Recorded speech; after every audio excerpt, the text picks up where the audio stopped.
Thanks for holding this hearing today. Ms. Kociolek, thank you for being here as well.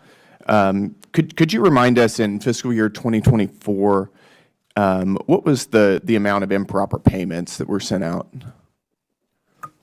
$162 billion. Okay. And which agencies were primarily responsible for that? Some of the programs that had the largest dollar amounts were Medicare, Medicaid, Earned Income Tax Credit, or some of the larger ones. Mm-hmm. And how much do you guys at the GAO estimate we lose in fraud every year? We did a fraud estimate for looking at data for years 2018 through 2022, and we came up with an estimate of $230 to $250 billion. In what agencies annually. do you primarily see fraud? That Where do you estimate see was it the based most? across all programs. Okay. Got it. So if I'm in, let's just use a specific example. If I'm a fraudster and I want to collect unemployment checks that I shouldn't be receiving, and I steal somebody else's identity to do that, and I apply to the Department of Labor, what are the processes that you would expect to see the Department of Labor go through to ensure that I don't improperly or fraudulently receive a check? So unemployment insurance is an interesting one. It's a federal-state partnership program, so there are responsibilities at the federal level and at the state level.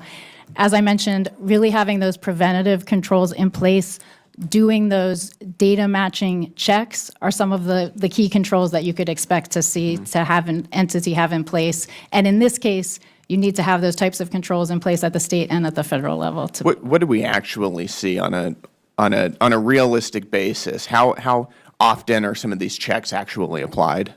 We have seen instances and had recommendations for unemployment, I believe, where there could be additional use by the states of some of those data checks, and I believe we have some recommendations that there could be requirements to have the states be required to do that data matching. But they're not right now, doing it's it right now. encouraged.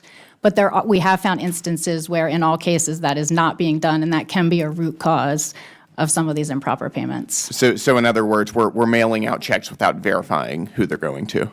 In some cases. Got it. And what are the consequences for agency heads as they're mailing out American taxpayer dollars without verifying who they're going to? The consequence is Yep. that anytime there's improper payments or fraud or money going out for not the intended purpose, that's money that could be going to rightful recipients and used for other purposes. Right, but I mean from an incentive standpoint, on the agency level, is there any consequence for either employees at the agency or agency heads for mailing out checks fraudulently? One of the things we have recommended is having an accountable official but I at mean the right agencies. now, as opposed to the recommendations, right now, is there anything to hold these people accountable?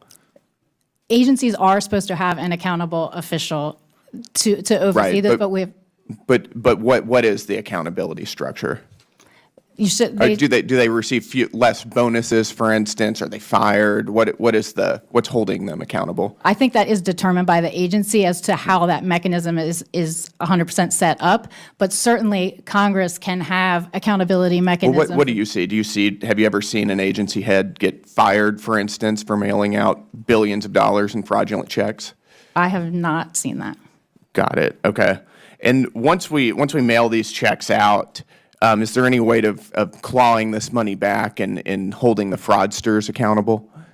That's what you're saying. The pay and chase model is not generally effective. There are requirements that anytime there is an improper payment, agencies are supposed to attempt to get that money back. But we have found that the percentage that you get back when you're following that model, as opposed to not having to go out, preventing it is by far much more effective. Right. Completely agreed.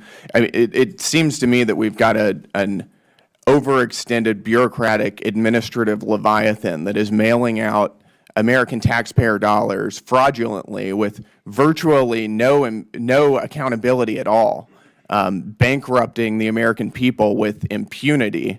And this is from a federal government that ostensibly works in the interests of American citizens, is instead wasting our taxpayer dollars on a scale that is difficult to fathom. I think this is precisely why we need DOGE so badly to get this nonsense under control. And with that, Mr. Chairman, I yield back, and thank you very much.